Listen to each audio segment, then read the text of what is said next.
versículos el 10 y el 11.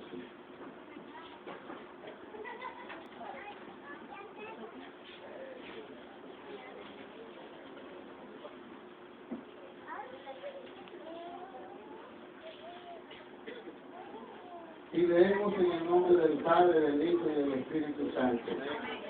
No se deleita en las fuerzas del caballo, ni se complace en la agilidad del hombre. Se complace Jehová en los que le temen y en los que esperan en su misericordia. Padre que estás en el cielo, muchísimas gracias, Señor.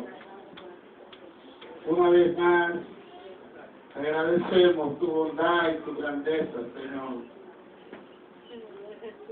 Tu misericordia, Señor, sobre este lugar. Tu complacencia sobre este lugar, Señor. Tu mirada de misericordia, Señor. Para con este lugar, Señor. Porque tú lo que has dicho lo cumples, Señor. Porque tú has dicho, mi Rey amado, que esta será una iglesia de unción y poder. Y tu palabra está siendo realidad en la vida nuestra.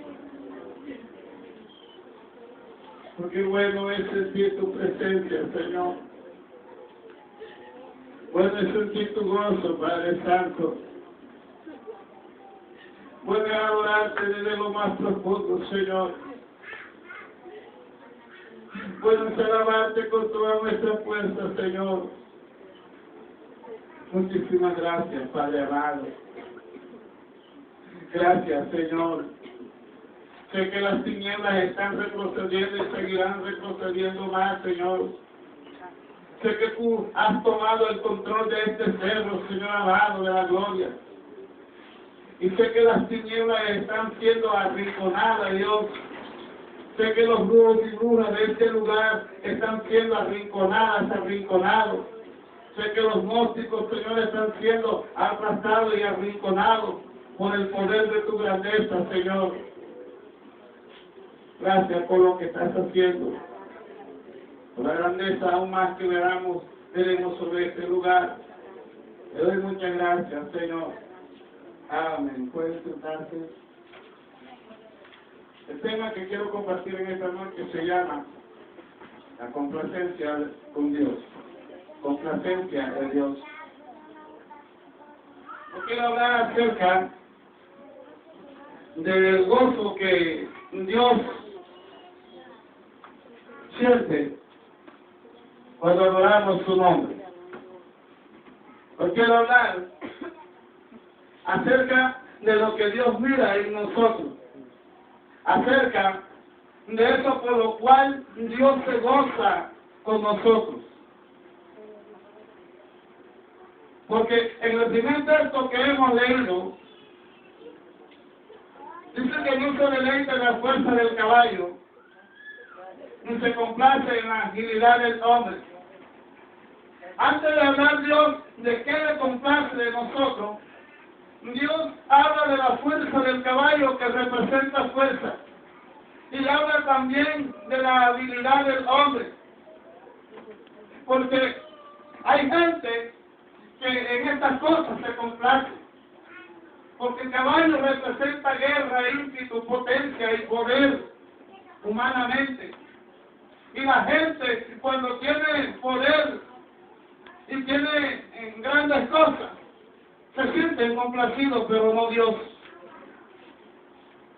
Y también cuando alguien tiene agilidad y tiene destreza, la gente se volca hacia aquellas características que identifican a aquella persona. Hoy el país está de gozo porque Nairo Quintana, según la clasificación general en el sur de Francia, un hombre que le dio alegría al país. Y esto produce complacencia para la raza humana. Pero déjeme decirle que para Dios este tipo de cosas no causa complacencia. Alabado sea el Señor. Y estas son las cosas que a veces nosotros decimos, pero entonces, ¿qué es lo que a Dios le complace? Dios no es como nosotros. Dios tiene cosas diferentes. Él no sufre ni vive de las emociones con las que nosotros vivimos. Ni Él vive una emoción como la que nosotros tenemos. Por eso, mientras alguien se complace en la agilidad y en la habilidad de otros, Dios no. Esto no significa que yo le estoy diciendo de que el hombre debe ser inerte como un metal y que no pueda sentir nada. No, lo que estoy diciendo es cómo Dios se complace con el hombre. ¿Qué es lo que a Dios le complace de ti y de mí? ¿Qué es lo que a Dios en verdad le gana? Aleluya. Porque nosotros muchas veces queremos complacer a Dios de una y de otra manera, pero a veces no lo hacemos sentir contento. A veces no le producimos el placer como nosotros creemos que lo estamos haciendo. Y por eso, en el verso 11, comienza a explicar qué es lo que le complace a Él. Dice en el 11, se complace Jehová en los que le temen y en los que esperan en su misericordia. En dos cosas se complace Dios del ser humano y de la raza humana. Aleluya. Primero, en que le teman. ¿Sabes una cosa?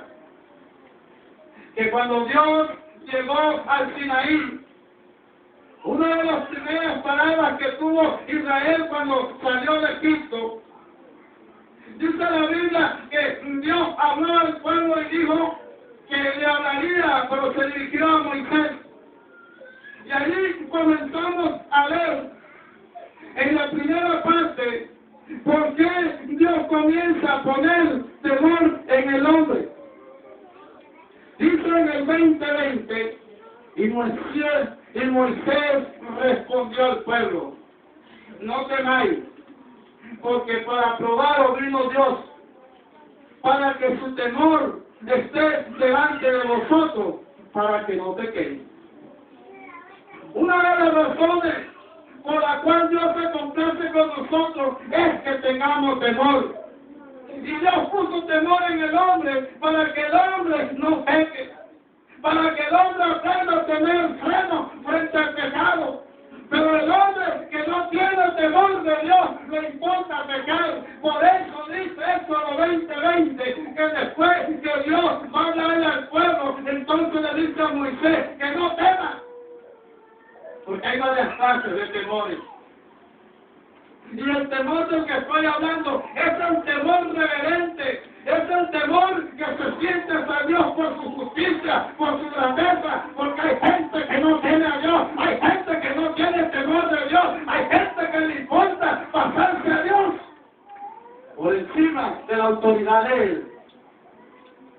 Lamentablemente hay gente que no tiene temor de Dios. Aleluya. A su nombre.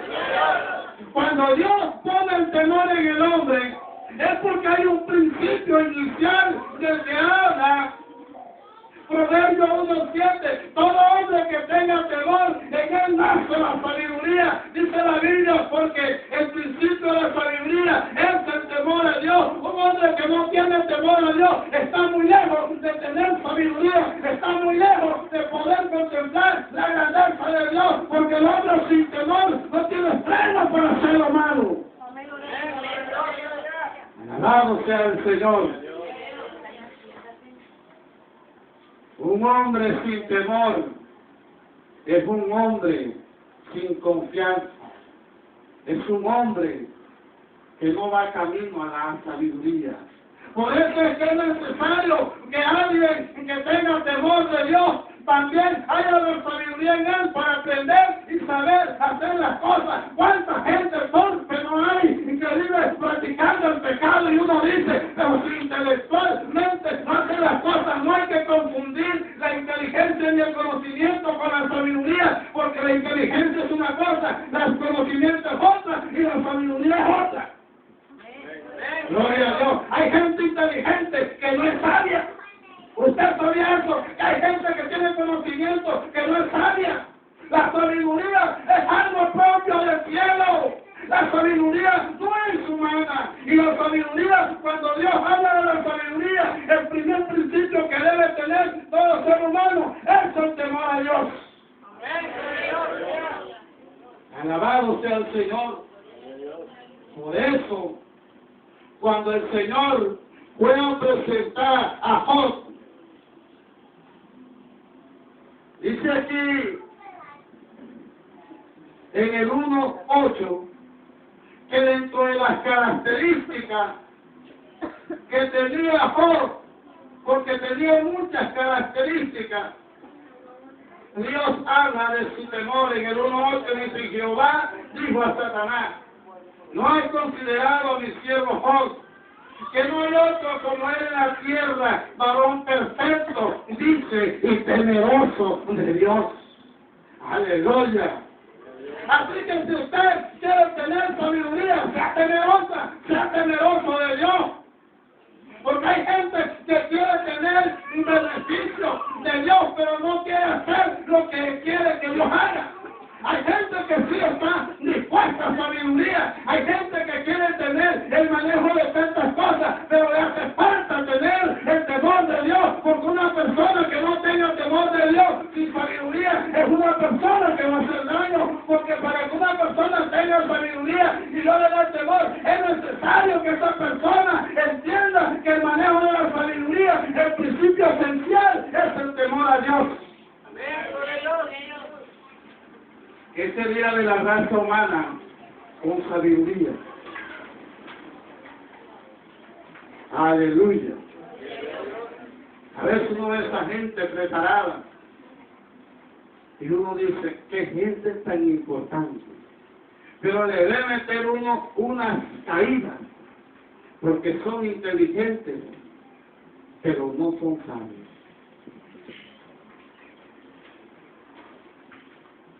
Bendito sea el Señor. Así que la sabiduría depende del temor de Dios. Pero hay otro ingrediente en el que también hace parte de lo que Dios se complace. Dios se complace en que yo sea temeroso. ¿Por qué se complace Dios en que yo sea temeroso? Porque Él le mostrará cosas grandes a los temerosos. Es un candidato para recibir grandes bendiciones. Dice el 25:14. La comunión íntima de Jehová es con los que le temen, y a ellos hará conocer su pacto. Una persona de temor es una persona que es candidata para que se le sea mostrado el cielo, para que se le sea mostrado grandes cosas. Por eso es que hay cristianas y cristianos que pasan años y no tienen experiencias con Dios, porque no son temerosos. Dios no les puede mostrar nada, porque les hace falta ser temeroso de Dios. Aleluya. Necesitamos entender y tener claro que para la sabiduría se debe tener temor de Dios. Y el temor de Dios es porque Él es grande, porque Él es justicia, porque Él es poder. La otra parte en la cual Dios se complace es en la misericordia.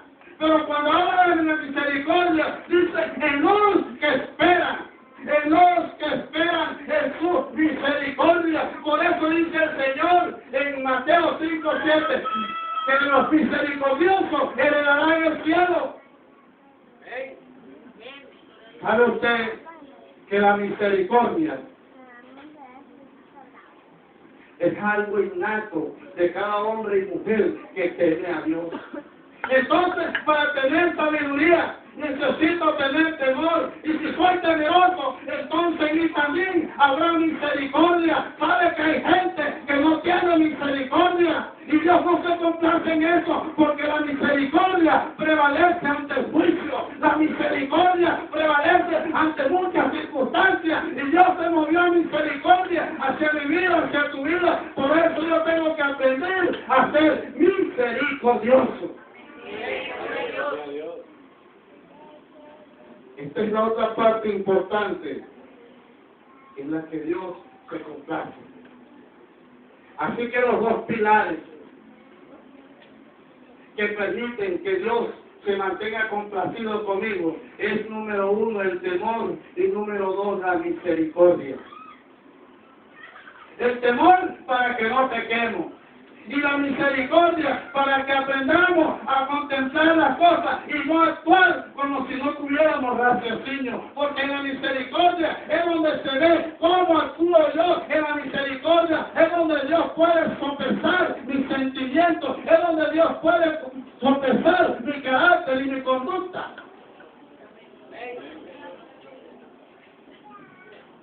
Tenemos que aprender a vivir de estas dos partes. Pongámonos en pie.